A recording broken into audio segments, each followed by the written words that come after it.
Okay.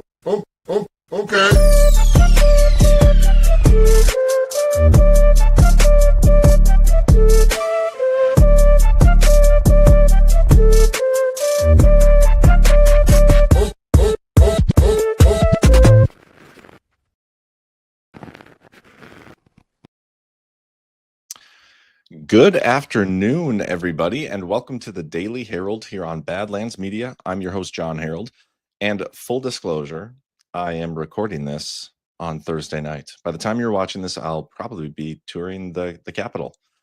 As I've been saying the last couple of days, I'm in Baltimore. We're heading over to the Washington, D.C. tomorrow. Going to be touring the Capitol, checking out the sites. Never been there before. Very excited. But in order for me to pull that off, I'm going to be leaving pretty early. So I figured the best way to do this would be to record this episode the night before. Obviously, there's a lot going on right now. As you guys are watching this, you'll have known that Israel decided to bomb Iran tonight and kick off World War III, potentially. So considering how big of a news story that is, I will be having Ghost join me here. He said he's wrapping up dinner. I don't know who eats dinner quite this late at night, but he said he's on his way home. He'll be hopping on shortly. I'm going to hop through a couple news stories after we get to the sponsors, and then whenever Ghost gets on, I'll bring him right on, and that's when we'll discuss the Middle East stuff.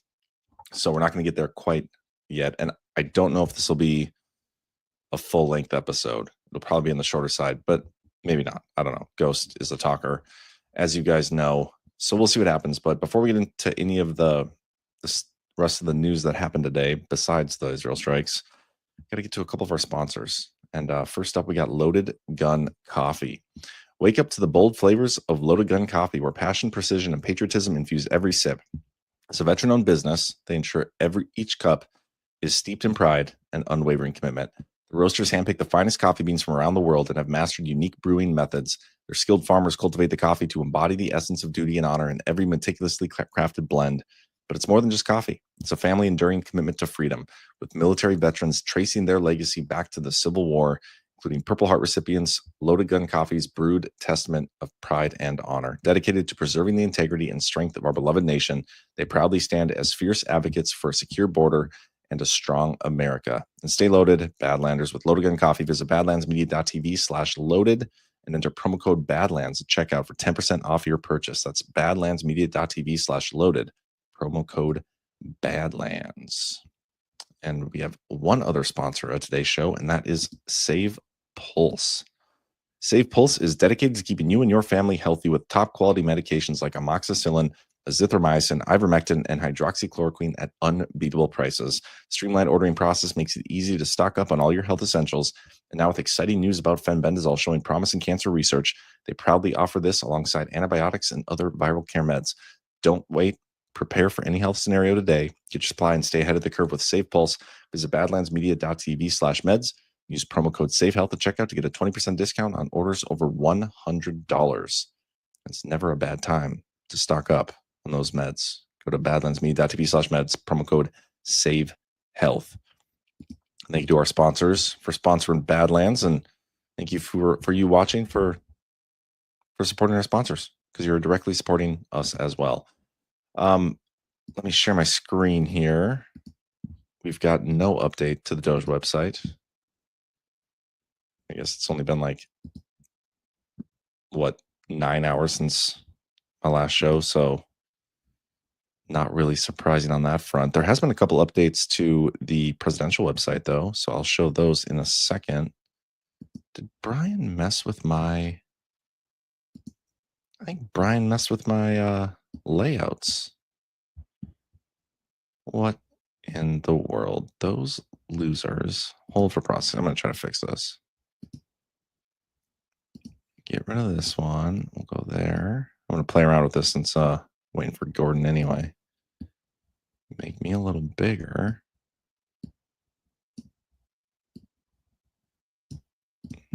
You guys can wait while I don't know if you can see what I'm doing, but with StreamYard, the program we use, we're able to play around with how we oh no, that's not what I want. Oh, is that what I want? What the heck? Is everybody messing with my stuff? Okay, we'll just do that, I guess. Save that. Man, that's really small though. That's what she said.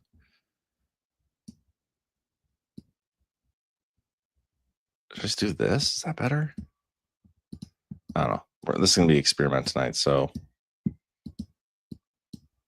whatever. There we go. We'll see how you guys like. See you guys like this one. He messed with mine. I messed with his. He's gonna be mad. He's gonna complain. Is what it is. Okay, yeah. So no update to Doge's website. Like I said, there are a couple things on the presidential website. I didn't actually have a chance to read through these. Empowering common sense wildfire prevention and response. I mean, I like anything that's common sense. Stopping radical environmentalism to generate power for the Columbia River Basin. Also seems like common sense. But again, having not read through them, don't want to comment too much. I'll read through them in probably for Monday's show. Let's go over to Zero Hedge here. And again, I'm not going to do the Israel stuff until Ghost gets on. This is a pretty big story today, especially considering who proposed senators to propose ban on big pharma ads as TV networks stand to get wrecked. Senators Bernie Sanders of Vermont and Angus King of Maine, both independents. I would not consider either of them independents.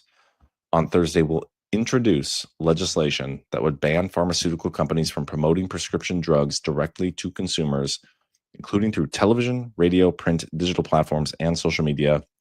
The proposal would mark a sweeping shift in the U.S. advertising landscape, where pharmaceutical companies are among the largest spenders. Prescription drug brands accounted for roughly 13% of all ad spending on linear television in 2025, totaling approximately $2.18 billion so far this year. I'm curious. I'm very curious how much of this goes directly to the media. I don't know. I don't think it's in this article. Zero Hedge points out here, if Trump bans pharma ads on TV, half the mainstream media will die overnight. I think something like that is true. Maybe not quite half, but it would. There'd definitely be some layoffs. So I think that'd be a great move. I love this this idea, this proposal, and the fact it's coming from Bernie Sanders is kind of surprising. Where were all those conservatives? Why didn't they push anything like this instead of investigating stupid 6-year-old crimes? Can't Polina Luna. Anyway, gotta skip that story. Again, coming back to the Israel stuff in a little bit. RFK Jr. appoints Dr. Robert Malone and new panel to replace Vaccine Advisory Committee. Earlier this week, we talked about that story where they got rid of all 17 members of the advisory committee on immunization practices. And Dr. Malone is going to be one of the ones to take one of the 17 spots. He was the former mRNA researcher who rose to prominence for his criticism of COVID-19 vaccines and pandemic-era policies. So he's the Wellness Institute guy. Yeah, I mean, I'm not a huge fan of Robert Malone. Who's the other guy? Is it? I can't remember. There's one. It was either Malone or McCullough. That can't be right. That's not it. Anyway, him or the other guy that's like similar to him, who spoke at an event I was at once, and he was very anti-Trump, and I didn't like it. I don't think that's Robert Malone, but I don't want to speak too soon. But it will be interesting to see who else Kennedy puts on this board. That's for sure. Bass faces renewed scrutiny over communist ties as immigration riots grip Los Angeles. This immigration field unrest continues to escalate in Los Angeles. Mayor Karen Bass is once again facing criticism over her long documented ties to pro-Cuban revolutionary groups. Past affiliations have resurfaced amid the chaos, particularly her involvement. I cannot read tonight. I don't know what the hell has happened. I was on fire earlier today, but tonight I am a struggle bus. Anyway, particularly her involvement with the Venceremos Brigade, a group that promotes socialist revolution and was created to oppose U.S. policy toward Cuba in 1973.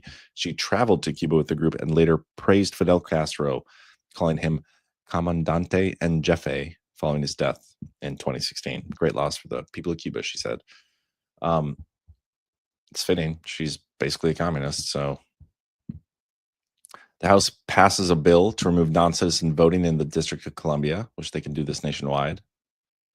No issues with that. The CIA has released a new trove of RFK assassination files under that Trump executive order.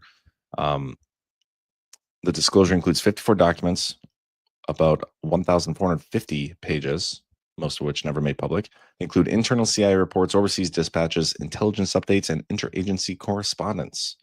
One document, over 800 pages long, details how CIA stations and U.S. embassies across the world responded to the assassination. So we're getting more of those documents still. Oh, this is kind of a, I guess I wouldn't say biggie, but if you remember yesterday, I think it was yesterday, it's today the 12th, so 2 days ago. 2 days ago, there's that lawsuit Newsom filed. He was asking for a temporary restraining order against Trump, Hegseth, and the DOD. And the defendants, Trump and Hegseth and the DOD, requested 24 hours to file a response brief. And the judge granted Trump that request. A lot of the clickbait people on Twitter were going nuts with this, saying that Newsom was handed another loss, Trump handed another win, whatever. And I was like, no, that's not what happened. They just wanted more time. The judge allowed them more time to file their response. Well, they did file the response. And tonight, the judge came out and granted Gavin Newsom's motion for temporary restraining order. And he ordered that the control of the California National Guard be returned to Gavin Newsom. And there's a whole bunch of stuff in this too. But yeah, that was the main thing. He granted the plaintiff's motion for a TRO, and the Trump administration, the defendants, had said that they're going to appeal. They already filed their notice of appeal, and this will end up at the Supreme Court. And the reason I was pointing this out the other day, that like the clickbait on this, you think Gavin Newsom, a freaking liberal governor, was going to go to a judge that wasn't going to give him this? Of course not. But these retards on Twitter do it for the clicks, do it for the money. It's so annoying. I knew this was going to happen. I know it's not going to end up ruling in Newsom's favor. Like, it's Trump. It's the military. Like, Trump can do what he needs to do. They can't argue his judgment on what's an insurrection or not. So, of course, this is going to happen, that this judge is going to do this, but it's not going to stand. So, just wanted to point that out. That just broke tonight. Where am I at? I had a couple more stories. Oh, yeah, this is a good one. So, there's a senator who, when Kamala Harris stepped down to be vice president, she had to step down as a senator. Gavin Newsom got to appoint a senator. The senator he appointed was this guy named Alex Padilla, not to be confused with tortilla, Padilla. It was Kristi Noem today. She was holding a press briefing, and I want to play this, the longer clip. Here we go. She was holding a press briefing about ICE raids and whatever, some other DHS stuff. And this guy comes storming in, causing a scene, and he got removed and arrested. This is pretty amazing. Check this out. Guys, ready? And balancing. Sir, hands up. I'm Senator Alex Padilla. I have questions for the secretary, because the fact of the matter is a half a dozen violent criminals that you're rotating on your I also want to hands off. specifically how many of our ICE agents have been docked. On the ground. Hands behind your back.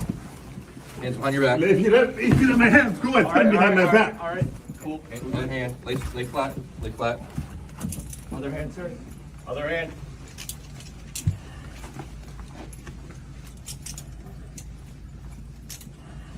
There's no recording allowed out here. I do not know. There's no recording allowed out here per FBI, right? For what, I'm sorry? There's no recording allowed out here. That's my boss. I have to There's no record recording everything allowed for out us. here. You can record. There's no recording allowed out here.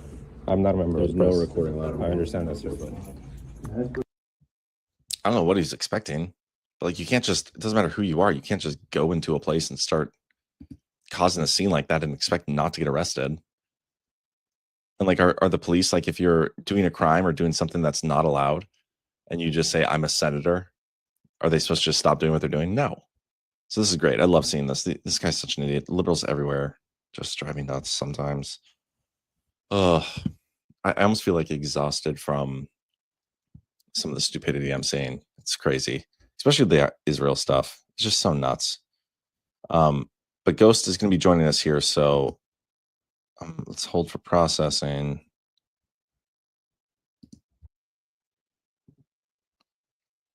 All right, there he is. I'm bringing you in live, man. Live in the recording. Ghost, can you hear me? Yeah, what's up, man? How's it going? Oh man, your Good. hair is Getting all a out little of bit of whack. lag. Are you? Yeah, just got in from dinner. I'm getting some lag though. Is it good on your end? I can hear you. Don't know. So like maybe go back out Okay. and come back in. I'm gonna pause the recording here. Okay. We'll try it again. 1 second. Well, let me lower my All right, go. So might be a little lag here. If so, apologies, but we're still gonna get your commentary. I'm not gonna do much of the talking. I think you were out to dinner. I don't know if you saw the news while you're out to dinner, but Israel decided to bomb Iran, and this is while the United States is on the verge, we're told, of Iran responding to the deal regarding nuclear proliferation and everything with them. This happens. So go ahead and splurge on us for a little bit, man. What are your thoughts? Yeah, it's funny. I actually recorded my show that I guess will be airing after this show at 2:00. I recorded it this morning, which would be yesterday, Thursday morning.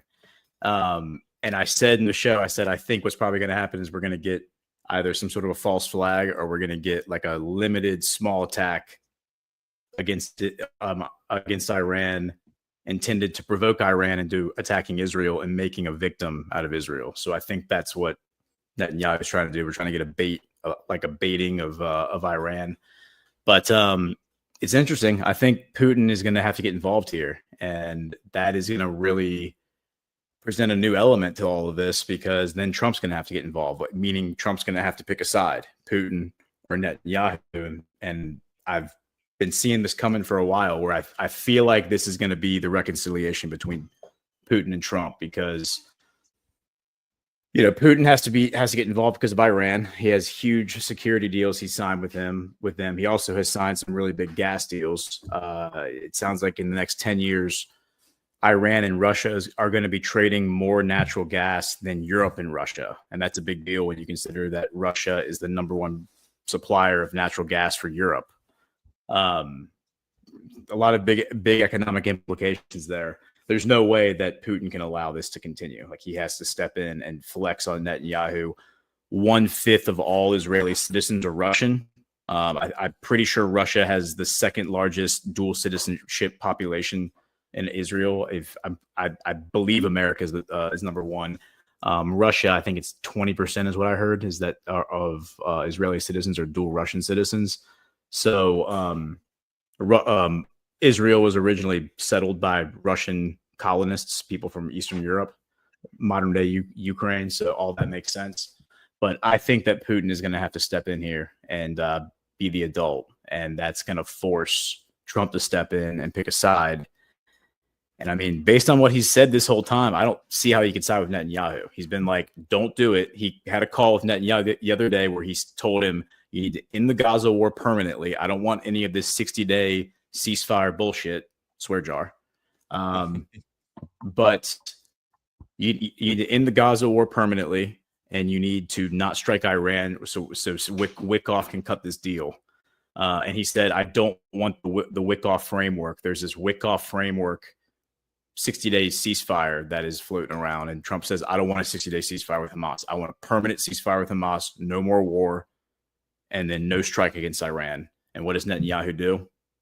Strike against Iran. So It's unbelievable. It's interesting. It's unbelievable. And then you have a story of these military intelligence guys from Unit 8200 have written a public letter to Netanyahu saying, the military is not with you. Like a lot of guys in the military are not going to sign up to fight a forever war against all of these other countries. It sounds like it's a mutiny in the works. There's a lot of other things that are leveraged against Netanyahu.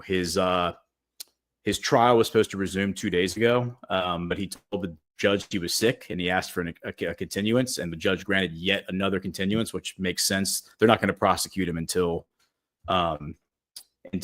he leaves office. I'm almost certain. I mean, my speculation is that the charges that were brought against him in 2019 were facilitated by Sheldon Adelson, who gave Trump the money for his 2016 campaign.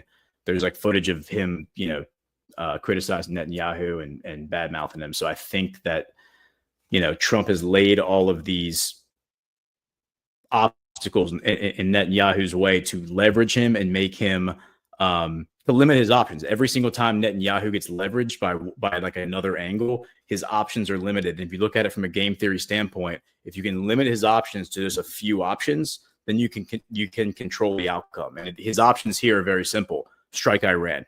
He has no choice but to do it because he has a whole group of radicals behind him with knives at his back saying, if you don't do this, we're going to dissolve your government. If you don't get an exemption passed to make sure the ultra-Orthodox kids don't have to serve in the IDF, we're going to dissolve your government.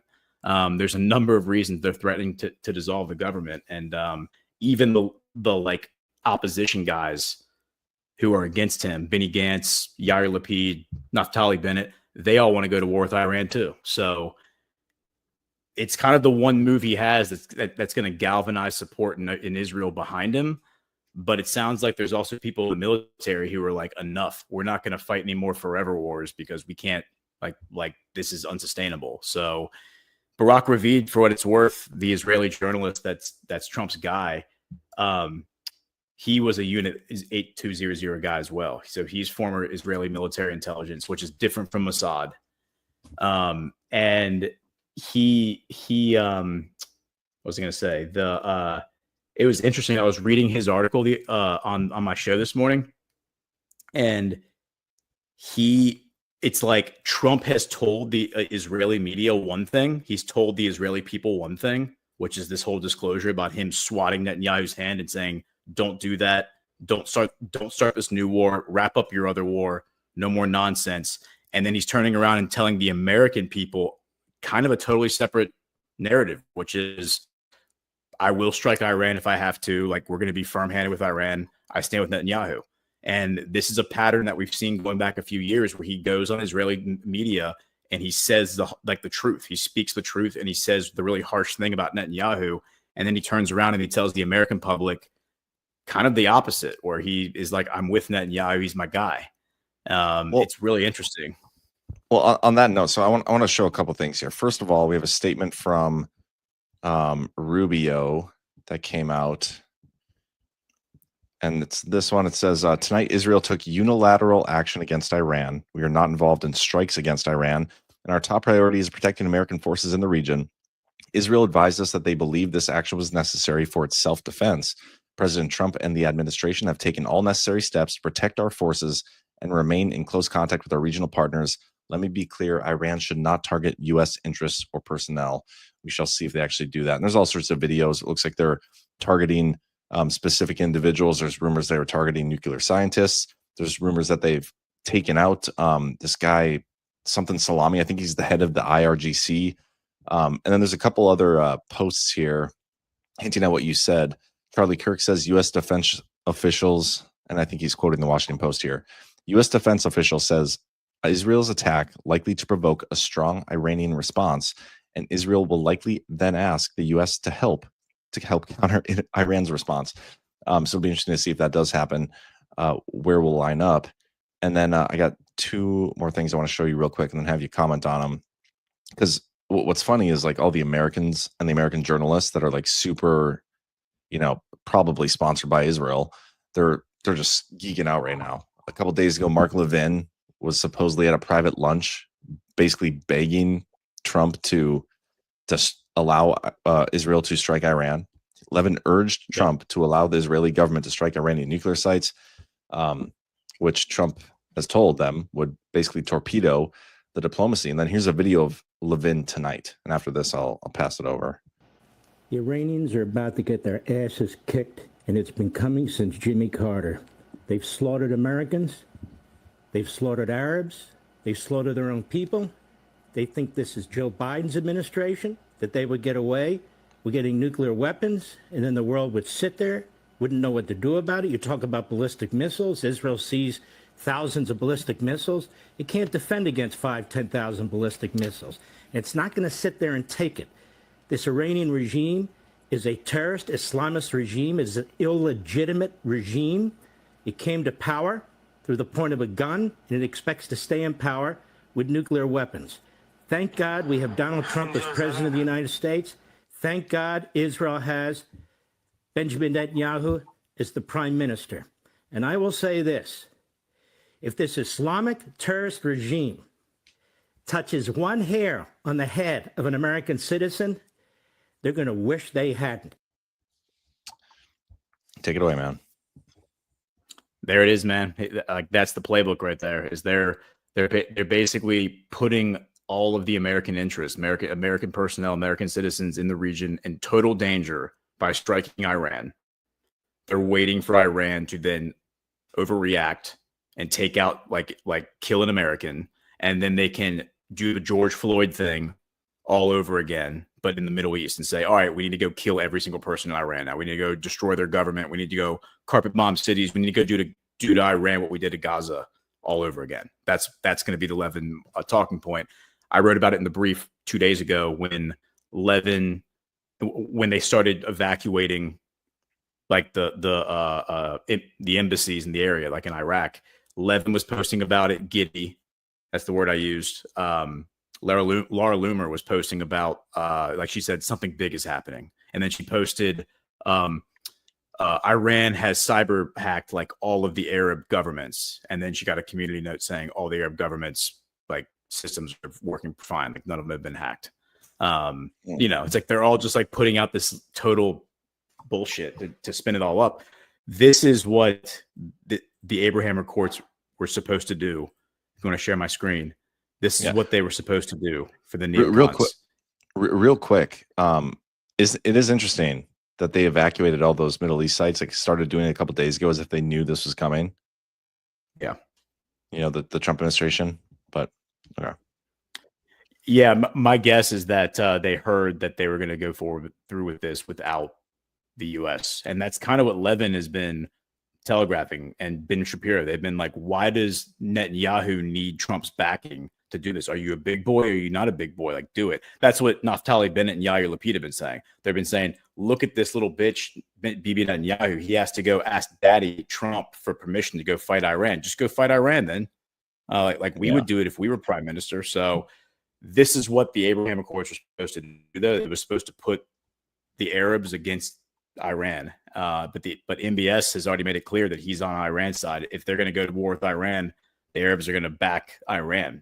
They've already made that very, very clear. They're not going to back Israel. They're not going to back the U.S.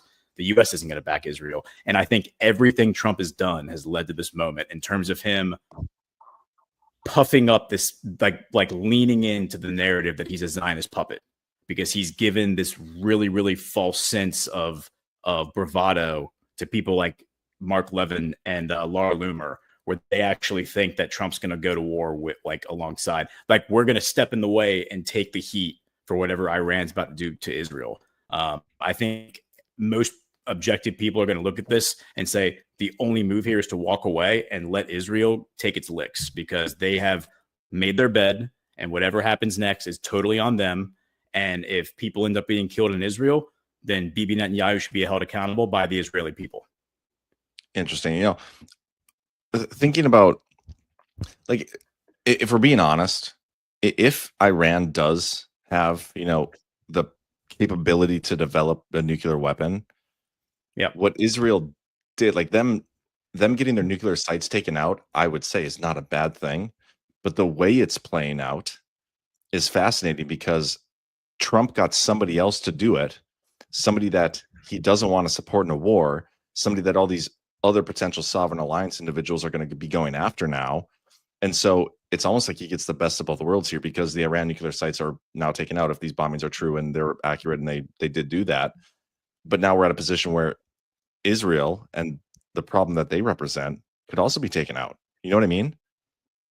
Yeah, that's a really, really good point. And, you know, 2 years ago when I came on DPH and I made the comment about the preemptive missile strike, I also said on that episode that Iran doesn't need a nuclear weapon, a nuclear warhead, whether or not you think nuclear words are real. They don't need that scale of weapon to take out Israel. All they need to do is fire some hypersonic missiles, which they've already proven can penetrate the Iron Dome, and take out electrical power plants and take out water treatment plants. And Israel immediately goes without clean water. And how long do you think you can keep a population of 9 million people alive from the desert without clean water?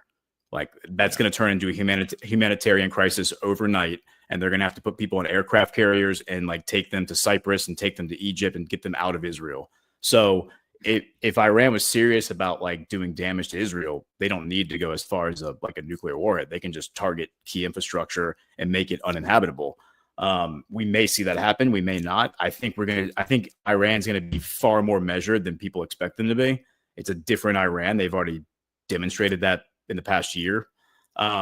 I think you're going to see Putin step in and Xi step in. I think Putin and Xi are probably going to step in and put their thumb on the scale, especially Putin, because he has cultural and ethnic ties to Israel, like from the Russian people. And that is going to give Trump the perfect opportunity to make amends with Putin on the world stage, come together to thwart one conflict, and then they can work out the NATO-Ukraine situation as well. Well, what do you think that looks like, though, with Putin getting involved? Like Russian troops on the ground going into Israel, trying to like take out the Israeli government? Like, what does that look like? I speculated back in like August that we would see, if anybody was going to have to invade Israel, it actually makes the most sense for it to be Russians because, number one, they, like I said, they have a shared ethnicity. There's an ethnic cultural history there. Can you explain that? Can you explain the cultural connection briefly? Yeah. So the people who were that Hitler and the Palestinian Bank and the London banks shipped over with the Havar Transfer Agreement of 1933 were all from mostly the Pale of Settlement, which was a giant Jewish ghetto that exists in modern day Ukraine, modern day Poland, and modern day Belarus. So the people that were there were technically, they're like ethnic, they're partially ethnic Russian, they're partially ethnic Ukrainian, kind of like how the Ukrainian people are somewhat Russian, like Putin says that. There is a shared history there where like an overlapping ethnicity. Whereas if you have Russian troops walking down the street, like with tanks in Israel, that is very different than Arab Muslim troops from Iran or from Hezbollah or from Hamas or like Turkey or wherever walking down the street in Israel. If it comes to that, I'm not sure it will come to that. I think that Putin can step in and be very, very aggressive diplomatically between Lavrov, between MBS, between Erdogan. Last week, Israel shipped some Patriot missile defense systems to Ukraine, and that marked apparently the first time in the Ukraine war where Israel was sending military equipment to Ukraine. I don't actually believe that. I think they've been doing it the whole time, but up until that point, they were just like it was like moral support, financial support.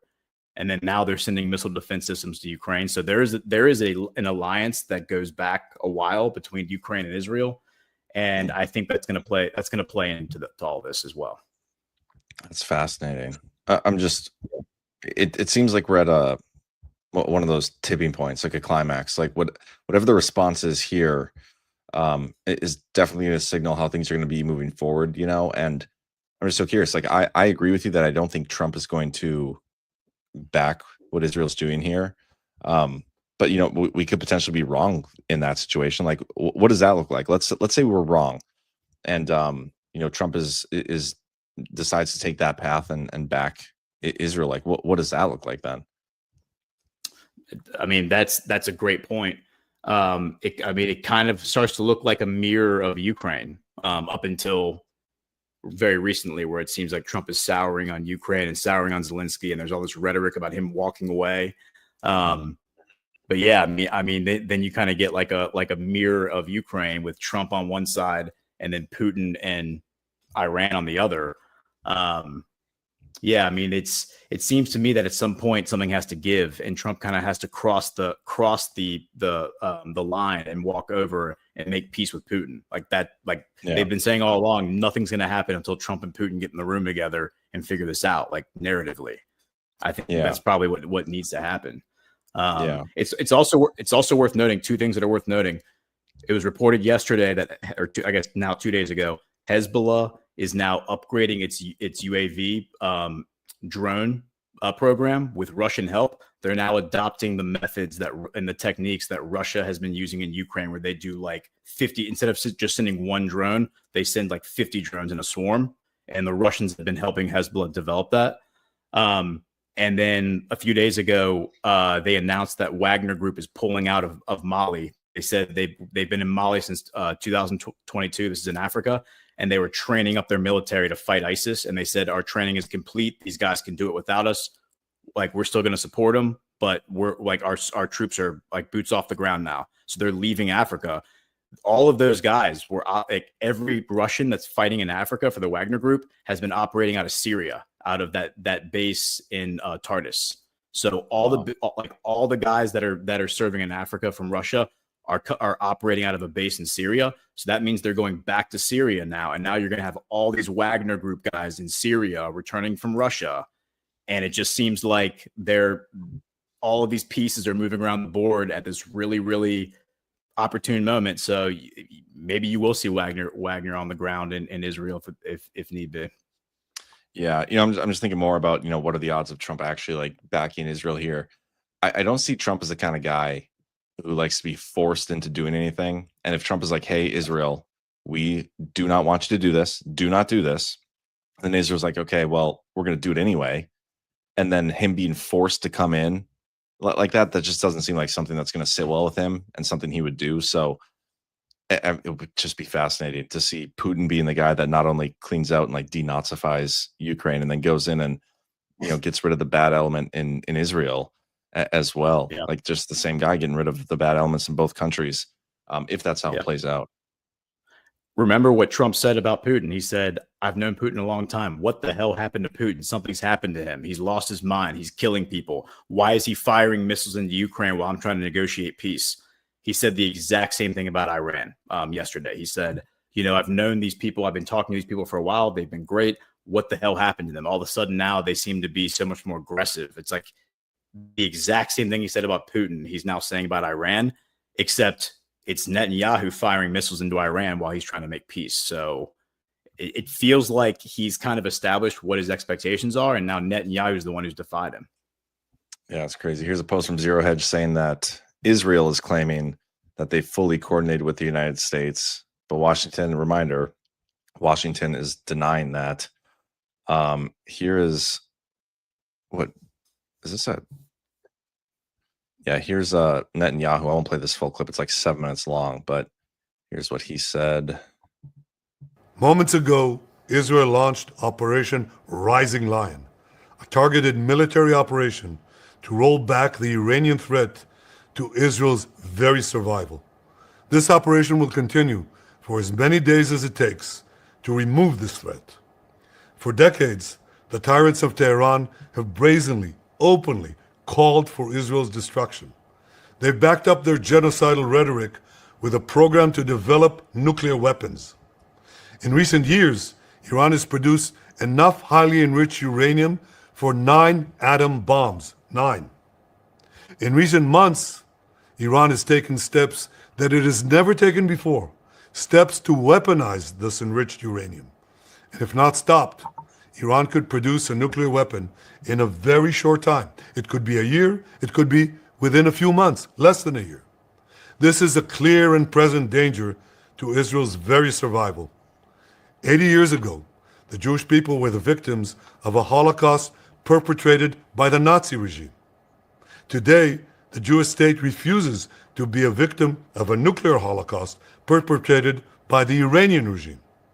Now, as Prime Minister, I've made it clear time and again, Israel will never allow those who call for our annihilation to develop the means to achieve that goal. I'll stop there. And I just want to show you a couple things. We've got a lot of reports about people that are being eliminated. We have Hassan Salami, commander of the Revolutionary Guards, supposedly been taken out. They're even saying that intel is suggesting all of Iran's general staff, including the head of the military, were eliminated tonight. And this is from Visegrad. Hossein Salami, Gholam al-Rashid, Dr. Tehranchi, and Faridun Abbasi. Seems like some big names if that's true. I don't know if you have any thoughts on that. Yeah, I mean that seems like a big deal. And whether these guys were I'm assuming they're actually all dead, whether these guys were earnest actors or regime puppets or whatever. The fact that, Iran's territorial sovereignty was violated and these people were eliminated kind of in like an unprovoked attack, because it's not like Israel was responding to anything other than just a suspicion, like a narrative that they were about to get attacked, which they've been saying for 40 years. It just seems like a bunch of bullshit. The whole, like, all of it seems, it feels like Israel is trying to drag us into a war, and they're trying to say, well, DC was backing us. DC was part of it. Like, they're like, come on, guys, like, come stand in front of us. Come stand, like, Big Brother, come stand in front of us. Like, when the kids come back, to retaliate against us, make sure Big Brother's there to defend us. I don't think it's going to fly this time. I think people are fed up with this, and people are sick and tired of the warmongering. And obviously it's coming from Israel this time. And by the way, can we talk about Israel's secret nuclear weapons program? They're the only country who hasn't signed they haven't signed a single nuclear treaty with the U.S. ever. Every single country on earth has signed at least one nuclear treaty with us. Israel signed none. And they allegedly have 200 illegal nuclear warheads, which JFK tried to address. So that needs to be like adjudicated. Yeah, and that's why I love this post here. Just think about it: a non-nuclear proliferation treaty nuclear weapons state, so somebody who doesn't have a treaty but has nuclear weapons, just attacked a nuclear proliferation, hate that word, treaty non-nuclear weapon state. Like, just when you think about that, it's kind of absurd. Yeah, it's very absurd. And the expectation is that somebody else is going to come finish the fight for them. That somebody else is the U.S. taxpayer. And I think everybody has like an obligation at this moment just to say no, like, enough. And MAGA has to pass this test. This is a litmus test for MAGA right now. Like, are you serious about peace? Like, are you serious about peace? Are you going to fall for the 9/11 bullshit again? Like, we gotta stand up to this stuff. It's crazy, man. Any closing thoughts, and then I'll let you get out of here. No, I mean, I think I'm interested to see what Lavrov and Putin do about this. Xi will be another one, and MBS will be another. But I think Putin is going to take point, and MBS is going to hold all the Arabs back, hold all the Muslims back, and kind of let Putin be the heavyweight. But this all narratively makes sense. I think Netanyahu is the only heavyweight in the world who could like really stand up and be the opposition to Trump on the world stage. So him being the villain to like resolve all this stuff makes the most sense to me. Awesome. Well, thanks for coming on, man, especially at this hour. Appreciate you. And your show tomorrow will be aired directly after this one that is being recorded right now. So, yeah, we'll catch you later, man. Yep. Sounds good, man. All right. Well, there you have it, guys. I'm going to end the show here. I'm sure more interesting stuff will have taken place by the time you're watching this. Apologies for it not being in the show here, but I'm in DC, so I'll post pictures or videos or whatever about that when I get a chance. And I hope you guys all have a great rest of your Friday and a good weekend. I'm not sure if I'll be in the Liberty Den tonight, when you're watching this tonight. We'll see. But yeah, stay safe this weekend with the protests going on, and I'll see you next time I see you.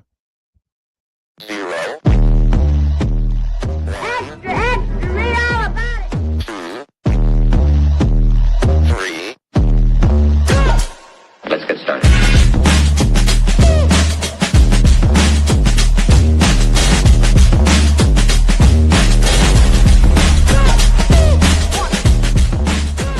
That's what she said. Oh, that's real good. Why they stopping me? Stopping me.